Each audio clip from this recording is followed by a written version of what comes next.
Boker Tov, good morning. Can you continue with the theme of the elders of Torah? Looking at Makat Svardeya. So there are lots of depictions that you have in the Midrash and other readings about exactly what these Svardeya did. They were all over the place. The Torah describes they're going to come everywhere. In Betanurecha, the Torah says, into your ovens, and it imagines what it means for the frogs to get in your ovens, and then to either get stuck in the oven and fall into your dough, and how gross. This is just a gross thing, right? And talking about the croaking, the maddening croaking of the frogs. How even the Pharaoh's home was overridden. Usually when the Pharaoh was out amongst his people, so the people have life exposed in other ways, but the Pharaoh gets to have a nice cushy little life.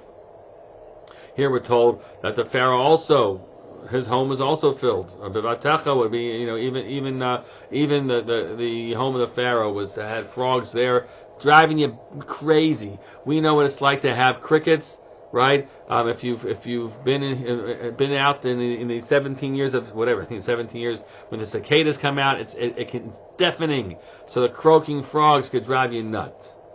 The Ibn Ezra offers a very interesting suggestion. You should know that the commentaries disagree about the word Svardeim. Rabim amru shehu min dag nimtza b'Mitzrayim yikra b'lashon arav.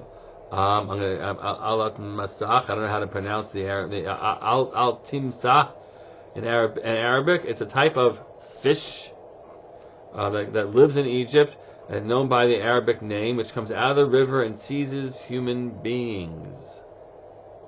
Others say that they are found in most of the rivers, and that they make a sound.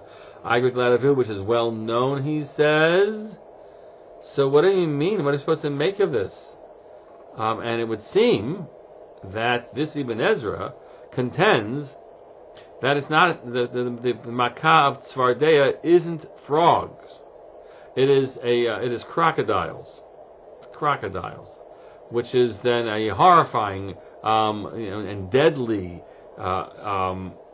Makkah, and the implication is that the crocodiles are going to come out. They live in their generally defined reality just in the Nile, and now they are coming on land and occupying everywhere, and are life-threatening animals. They are, yes, and so that's takes us up many notches from that cute little song that we know our kids might have been taught in school.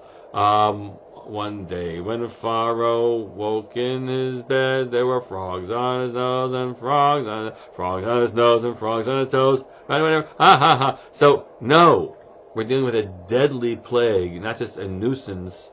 And indeed, we understand just how frightening this must have been.